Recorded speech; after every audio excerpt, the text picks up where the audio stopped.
BJP. ആസ്ഥാനത്ത് അമിത്ഷാ ഉയർത്തിയ ദേശീയ പതാക താഴെ വീണു. രാജ്യത്തിന്റെ സ്വാതന്ത്ര്യദിനത്തോടനുബന്ധിച്ച് അമിത്ഷാ ബി.ജെ.പി. ആസ്ഥാനത്ത് പതാക ഉയർത്തുമ്പോഴായിരുന്നു സംഭവം.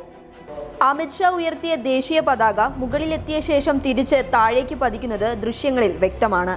താഴെ വീണ പതാക വീണ്ടും ഉയർത്തിയ ശേഷമാണ് അമിത്ഷാ പ്രവർത്തകരിൽ നിന്ന് സല്യൂട്ട് സ്വീകരിച്ചത്. ഈ സമയത്ത് ദുരന്തമെന്ന് ആരോ പറയുന്നത് ദൂരദർശന്റെ വീഡിയോയിൽ കേൾക്കാം.